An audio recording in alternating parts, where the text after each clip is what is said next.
Hey there, Mr. Scoble with a video explaining how you should continue with your body paragraphs. You're almost there with a lot of your elements already in place. What you should have is a couple of things before you get to this video. And what I can have here is a visual and verbal representation of what you should have done and how you should go through your paragraph structure. Now, this is a structure I like to use for my own personal classes. So if you're in my class personally, make sure you do this. If you're in another class, you might have to do this, you might not. It's up to your own individual teacher. But if you're in my class, make sure you are using these color coding strategies when we get to peer editing. So we can identify them right away. So at the top here, you already have your topic sentence. That should already have been done with the outline. I've already checked that. What you just added before watching this video is the red background information, and so you should already have that done.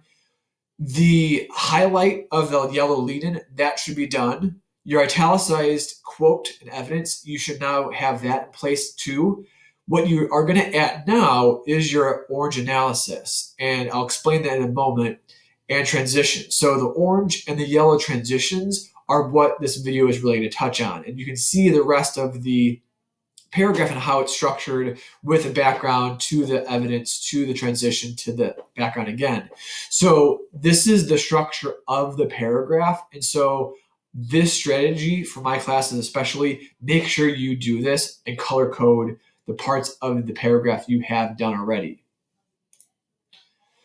So we need the top piece to add. We need that analysis part. And so you've already done this with your ordinary people paragraph.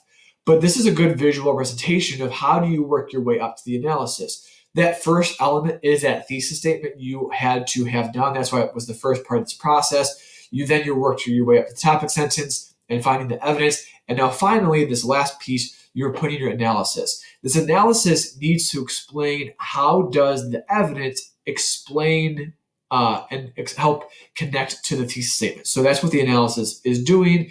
It's a review of ordinary people. Here's another example of quote weaving. So I'll let you read that and reference that. It's in the slides later. And the other thing you need to add in this stage is transitions between your evidence and examples. So after you've analyzed your first piece of evidence, you need to now transition to that next piece of background information and evidence. Here are some words you can use to show relationships, to indicate another thought, to show results, to contrast two ideas. So these are words you can reference to the slides later after this video. So to kind of close out, I am also showing what I began with. So what you're adding now is the orange analysis as well as your transition highlights.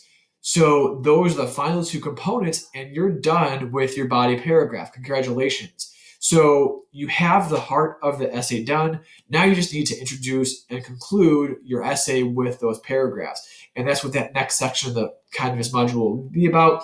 Now you have your heart, and now you can explain in an introduction what that will be about. So at this point, work on adding your analysis as well as your transitions, and your body paragraphs are done. Congratulations. Take care.